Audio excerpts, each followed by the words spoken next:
ጮች ሄዱ። ባላሰብነው መንገድ ማለት ባለቤት ከኔ ጋር ስታይቅ እንደተጋጫችሁ ሲሰማ ከድርጅቱ ይልቅ ትዳራችሁ ላይ ትኩረት እንዳደርግ ፈለገ። ቆይ ከዛስ ምን ሊጠቀም? እናንተን የበለጠ በማጋጨት ሰላም ማሳጣት፣ ከዛ ድርጅቱን እንድትረሱት ማድረግ። ቆይ ያን ሁሉ ነገር ስታደርግ የነበረው ሆን ብለሽ ነበር? አዎ ነበር፣ ግን ደግሞ አንድ ነገር ብታደርግልኝ ደስ ይለኛል። ምንድን ነው እሱ? በተደጋጋሚ አብሬክ ልተኛ ጥረት እንደማደርግ ታውቃለህ መቼም። እና ያንን አደርግ የነበረው ሴሰኛ ሆኜ ሳይሆን ሰውየው ሲያስገድደኝ ስለነበር ነው። ግን እኮ ፈልገሽ እንጂ ተልከሽ አትመስይም። ግን በውስጤ እባክህ አብሮኝ እንዳይተኛ እያልኩ ለምን ነበር። እኔ እኮ ግርም የሚለኝ የድርጅቱ ሚስጥር። እንዴት ነሽ ፋኖስ? አለሁ ሀኒቾ፣ እንዴት ነሽ? ይቅርታ አስቸገርኩሽ አይደል? አይ መቸገር ሳይሆን ከቤት መውጣት ትንሽ ከባድ ስለነበር ነው። ምን ነው ከቤት እንዳትወጪ ከለክሉሻል እንዴ? አይ መከልከል ሳይሆን ቤት ውስጥ እንግዳለና ትቼ መውጣት ስለከበደኝ ነው። ይቅርታ አንዬ፣ እሱን አላወኩም ነበር። ችግር የለም። በሰላም ነው ግን የፈለግሽው? መጀመሪያ የሆነ ነገር ይምጣልሽ። አይ ቶሎ መመለስ አለብኝ። እንደነገርኩሽ ደግሞ ቤቱ ሰው አለ።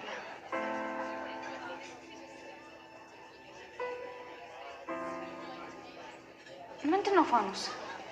ለምን እንደፈለግሽኝ እስቲ ንገሪኝ።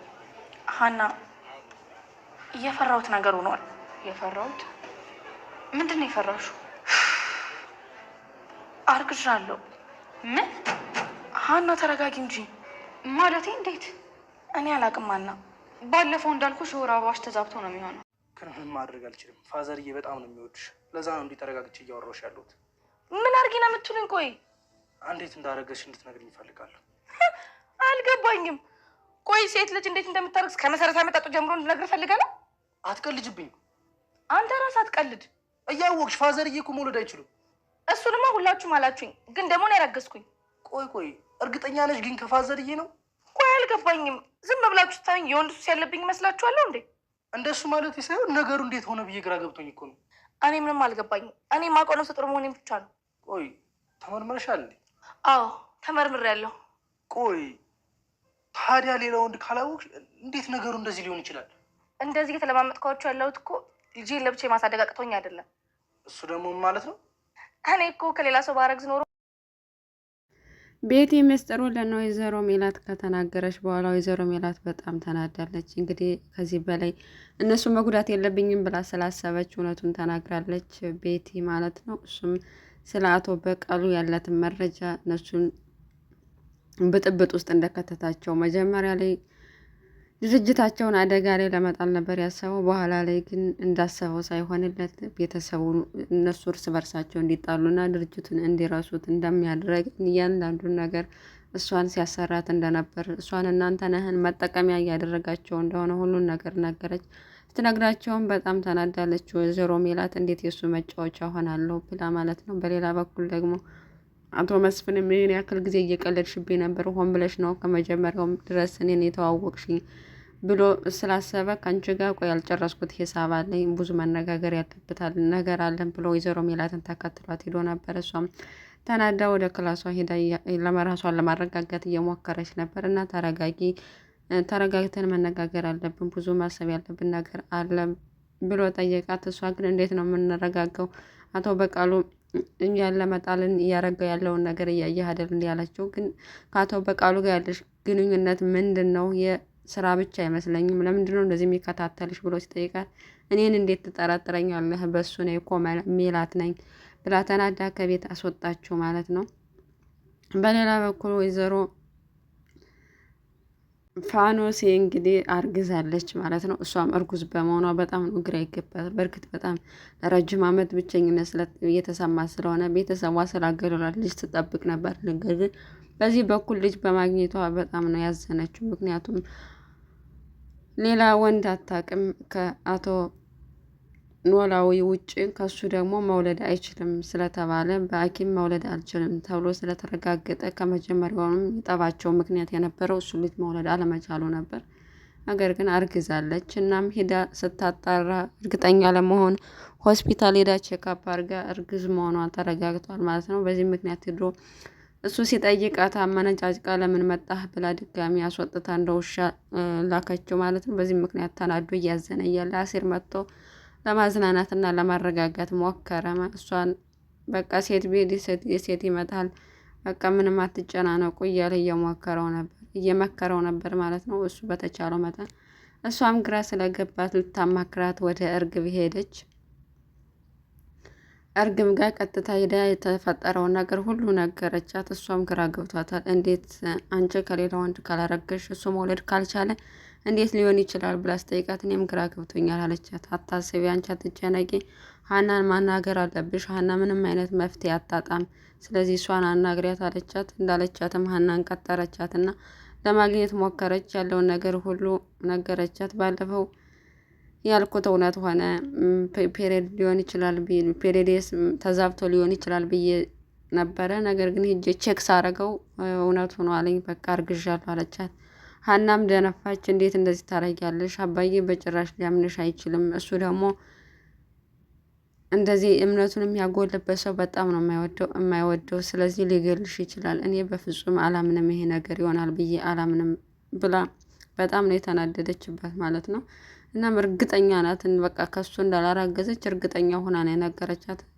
ፋኖሴም በመንገዷ በጣም እንዲጸጽታት ነው ያደረገቻት እውነት ለመናገር።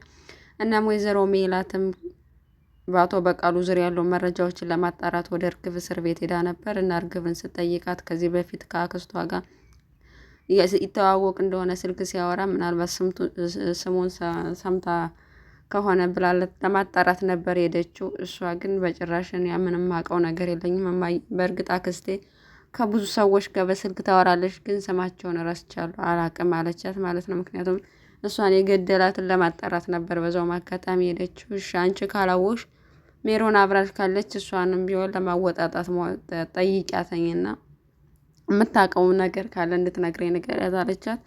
እሺ አለቻት። ነገር ግን ሀናን ለማናገር እርግብ ሀናን ማናገር ስለፈለገች ሀናን እፈልጋታለሁና እንደምፈልጋት ንገሪልኝ ስትላት በዚህ ጉዳይ እሷ ምን የምታውቀው ነገር የለም አለቻት። በዚህ ጉዳይ አይደለም በሌላ ጉዳይ ነው ማውራት የፈለግኩት አለቻትና እሷም ሀናን ሄዳ ጠራችለት። ሀናን መጣችና አገኘቻት ማለት ነው። እናም ስለ ፋኖሴ ነው የነገረቻት። ፋኖሴ በጣም ጨዋና ጥሩ ሴት ናት። ስለዚህ ከሌላ ወንድ ልታረግዝ አትችልም። ይህን ደግሞ በጣም እርግጠኛ ነኝ አለቻት። ሀናም እኔም እርግጠኛ ነኝ አባዬ መውለድ እንደማይችል ብላ ሁለታቸውም እየተከራከሩ ነው። እሷም ያው ለጓደኛዋ ስለሆነች በጣም ጥሩ ሴት ናተኝ እና እሷ እንደዚህ አይነት ነገር ሊፈጠርባት በፍጹም አይችልም ብላ ነገረቻት ማለት ነው። እናም ሀና ወደ ቤት ሂዳ ከአሲር ጋር እያወራች ነበረ። አባዬ በጣም እንደተጨነቀ እና በፋኖሴ ምክንያት እንደሆነ ነገረችው። ይህን እሱም እንዳረገዘች ጠርጥሮ ነበር፣ ግን አላወቀም ነበረ። እናም እንዳረገዘች ከአባዬ እንደሆነ እሱ ደግሞ መውለድ እንደማይችል ነው የነገረችው። እሱም ምንድነው የተፈጠረውን ነገር ለማጣራት ወደ ፋኖሴ ሄዶ ነበር።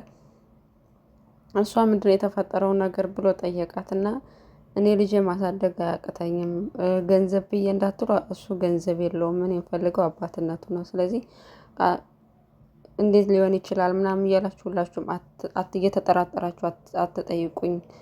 ፍላጎት ከሌለው እኔ ልጄን ማሳደግ ምንም ችግር የለብኝም፣ ራሴ ልጄን አሳድገዋለሁ ብላ ነገረችው። እኔም እረዳሻለሁ፣ ያው ነገሩ ግራ ስለገባኝ ነው ብሎ እሱም ጥሏት ሄዷ ማለት ነው። እናም አባባ ኖላዊ ግን ምንም አያውቁም እንዳረገዘች። ምላሻቸው ምን ሊሆን እንደሚችል ያው ሁሉም ሀናም ቢሆን የግምቷን ነው እንጂ አባባ ኖላዊ ምን ማድረግ እንደሚችሉ ያው የሚታወቅ ነገር አይደለም ማለት ነው። አቶ መስፍንም አቶ በቃሉን አግኝቶት ነበረ፣ ግን ሲያዩ ደነገጠ። ለምንድነው የፈራኸኝ ምናምን አለው። እናም ከቤተሰቡ እንዲርቅ ሁሉ ነገር ስለደረሰበት እያስጠነቀቀው ነበር። እንደውም ከአንተ ሜላት ትሻላለች፣ እሷ ወኔዋ ምናምን ብሶ በወንድነቱ ሲመጣበት እሱም ተናዶ ተናገረው። እናም መጨረሻ ላይም ሜላት መንገድ ላይ እየጠበቀችው ነበር፣ አገኘችው። ሁሉን ነገር ደርሼበታለሁ፣ የምታደርገውን ነገር ከቤተሰቦች ብትርቅ ይሻላል፣ ካለዛ ግን አልለቅህም አለችው። እና እየጮኸችበት እያለ አትፈታተኝም፣ አንቺም የጓደኛ ሽጣ እንዳይደርስሽ ብሎ አንቋት ጥሏት ሄደ። በዚህም አጋጣሚ እንግዲህ የጓደኛዋ ገዳይ እሱ እንደሆነ ራሱ በራሱ እሷ እያጣራች ነበር፣ ነገር ግን እሱ ተናገረ በአቋራጭ። እናም አቶ በቃሉ አሁን በቃ ወጥራ ይዘዋለች፣ ሜላት አትለቀውም። ቤቲ ግን ችግር ውስጥ ነው የገባችው። ምክንያቱም ከሷ ውጭ ለሌላ ማንም ሚስጥሩ እንደማይነግራቸው ያውቃል። እህቷ ደግሞ በእጁ ቁጥጥር ስር ናተኝ። እናም እሷ እህቷ ላይ ጉዳት እንዳይደርስባት ራሷ ላይም ጉዳት እንዳይደርስባት ነው የሰጋችው። በእርግጥ እሷ ለጊዜው ተደብቃ ነው ያለችው ከነ ሜላት ቤት። እነሱም ችግር የለውም እርዳታሽን እንፈልጋለን ለሱ ስሳሪ እንደነበረ እኛ ደግሞ አሁን እሱ እንድትሰልይልና ከሱ መረጃ እንድታመጭልን እንፈልጋለን አላት አቶ መስፍን። እሷ ግን ፈቃደኛ አይደለችም። ምክንያቱም እኔ ከማልችለው ሰው ጋር መጋፈጥ አልፈልግም ብላለች ማለት ነው ቤትሻ